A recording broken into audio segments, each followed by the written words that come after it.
Hello, welcome back to my channel. My name is Tia, and today I am going to talk a bit about transferring teaching skills over to other jobs and just kind of how to talk yourself up, because teaching is a lot of varied experience that definitely translates into other jobs. So if you are considering leaving the teaching field, don't feel like the experience that you have is just put you into one box, because you can definitely take those skills and apply them across so many spectrums. So yeah, let's get into it. So this video was inspired by a comment left on my previous vlog, my last teaching vlog. No, it wasn't that. It was on my first week at my new job, that vlog. So someone left a comment just wondering what skills I was able to highlight to translate over to this new job, and basically how I was able to leverage my time as a teacher in order to get this job. I encourage you to watch that video. It's just a fun vlog of me showing a week into my new job.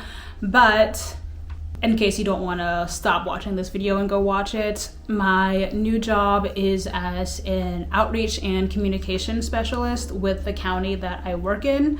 And what I do outreach and communications for isn't really that important, but the most important thing is that a lot of skills from teaching can definitely be transferred over to the field of outreach and communication. However, I do want to state I don't have necessarily the most traditional pathway into jobs and careers. I was part of my school's teacher education program in order to become certified to be a teacher, but obviously you also, well, not obviously, at my school you also major in something else. So the teacher education program was more of a certification kind of thing, but you still got your bachelor's degree in whatever you wanted, and I wanted to be a middle school English teacher, so I got my bachelor's degree in English, while in the teacher education program I focused on classes that were geared towards learning how to teach middle schoolers. So I didn't always feel locked into becoming a teacher, if that makes sense.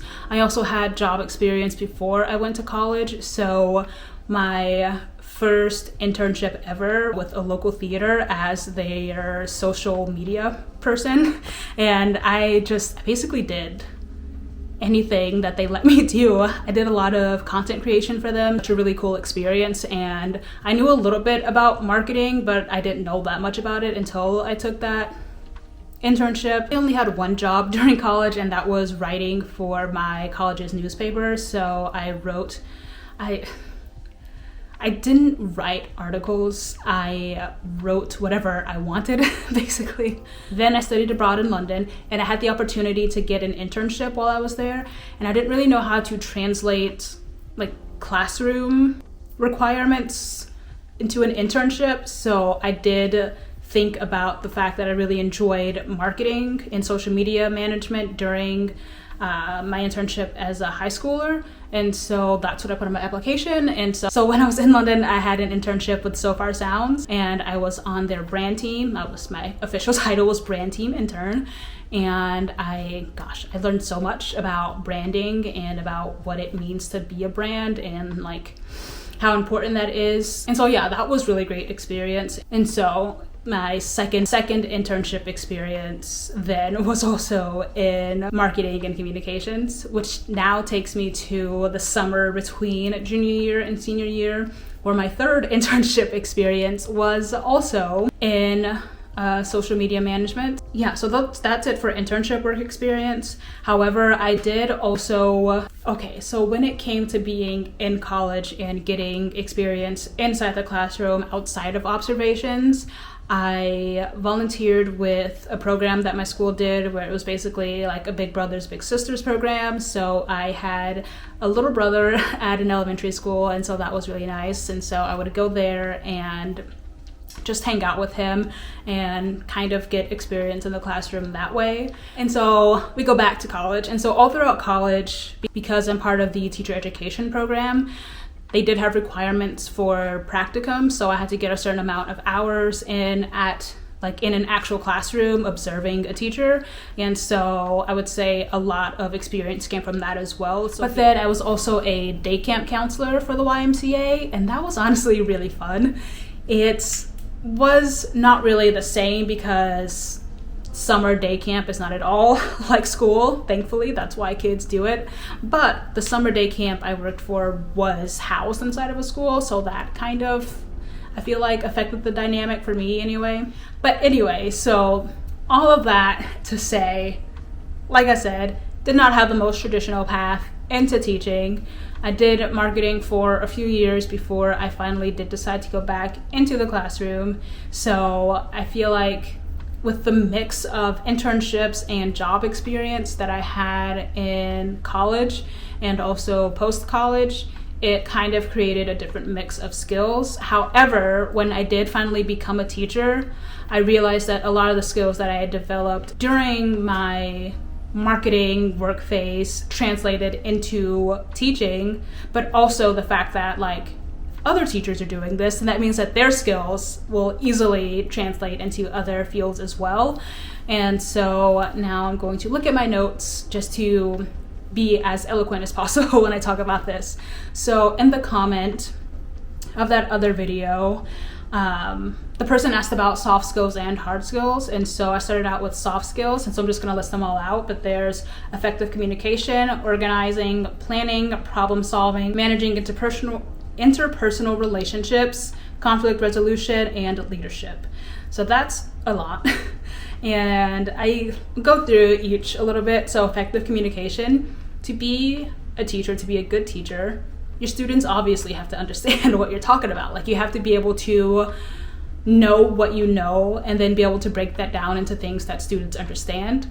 That is effective communication. That is being able to take large concepts and break them down, which is something that is so important in any role, like literally any role that you ever have. Being able to demonstrate that you can take a large concept and make it more easily digestible, gonna get you far.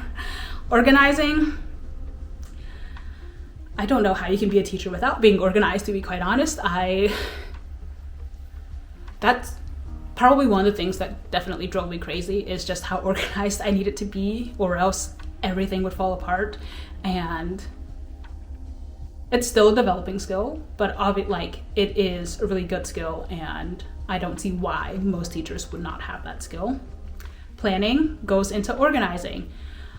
You have to plan, and you have to be adaptable. I guess that's another soft skill, being adaptable, because your plan might not always come to fruition. As a teacher, less so in the corporate world or nonprofit world even. I'm in a nonprofit world these days.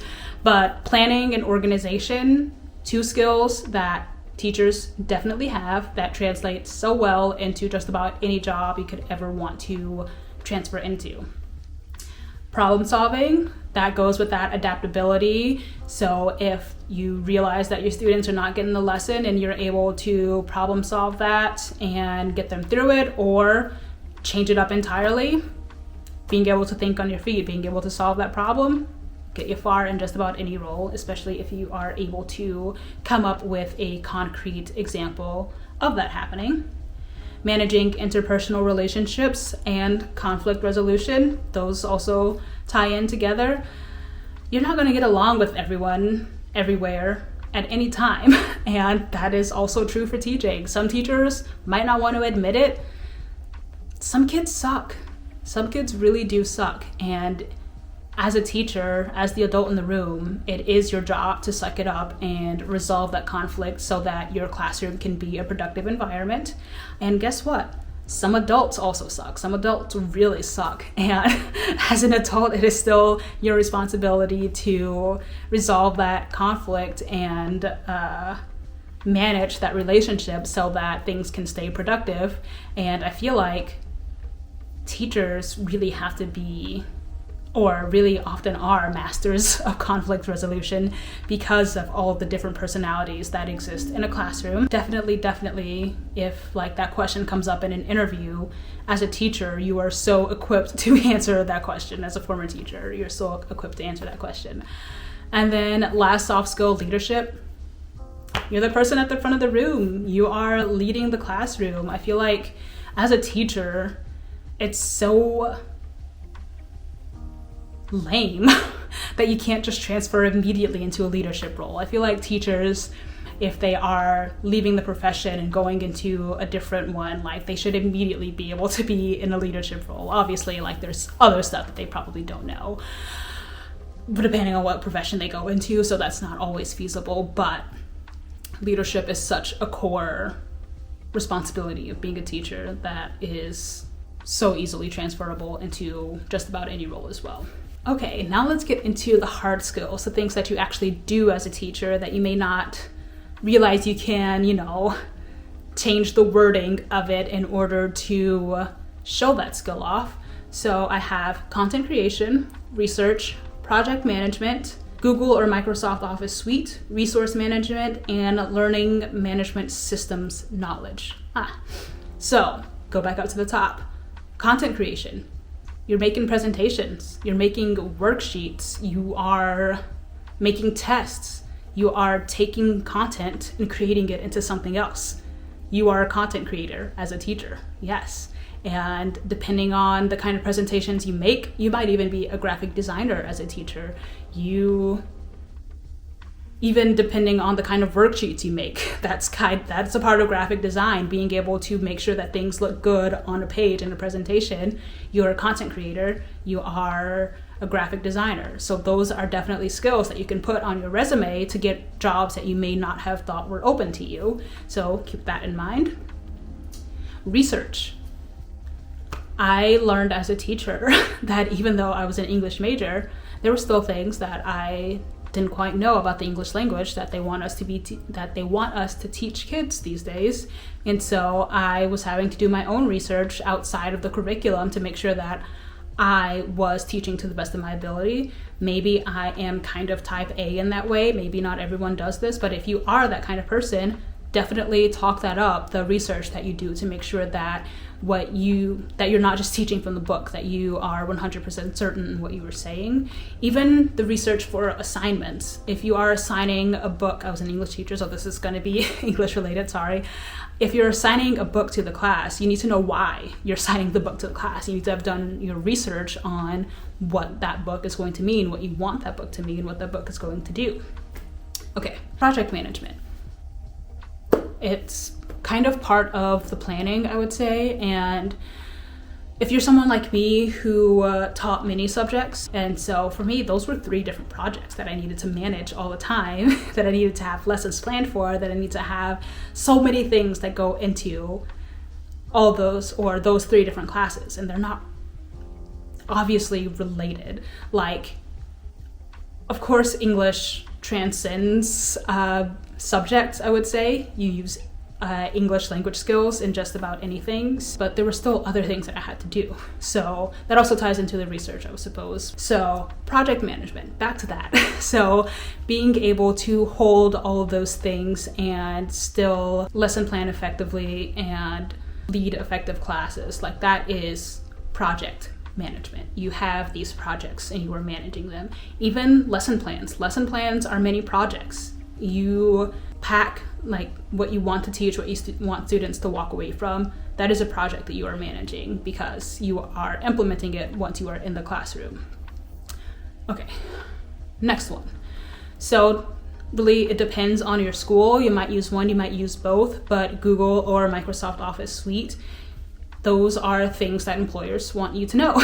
And most of you know that. If you are a teacher watching this, you either use Google for your email, which means you're using Google Docs, you're using Google Sheets, likely, you're using Google Presentations, or you're using the Microsoft Office version of those things. And that is something you put on your resume. I keep that on my resume. No one's ever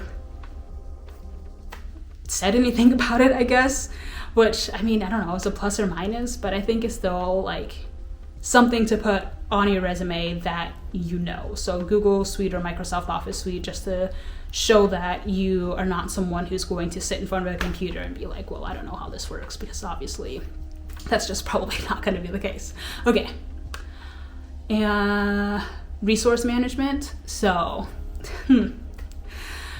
let me tell you, teachers have got to be like up there, probably with other government employees, I guess, as just experts in resource management, because we don't get a lot of them, do we?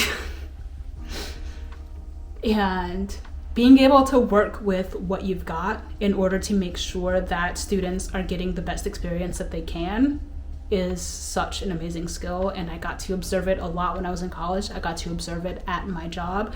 I even remember observing it when I was in school myself. And so resource management is a really impressive, really important skill that can translate into many other jobs.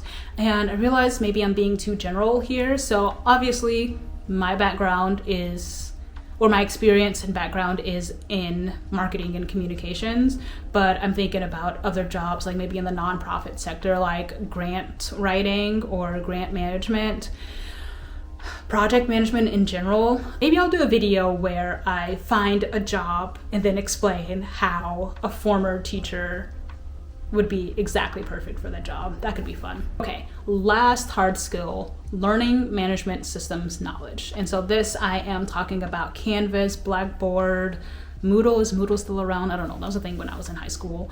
But those learning management systems are used in other spaces. I'm thinking, here's a job, trainer for a corporate organization. Maybe they're not using those specific learning management systems, but because you have knowledge of learning management systems in general, it'll give you a leg up on being able to get in there and hit the ground running on being able to use those for your job, and also being able to demonstrate that you know how to use a learning management system. And I would be so much more than happy to continue doing videos about this, because as someone who studied it and eventually did it, education and teaching is quite challenging. I couldn't make it.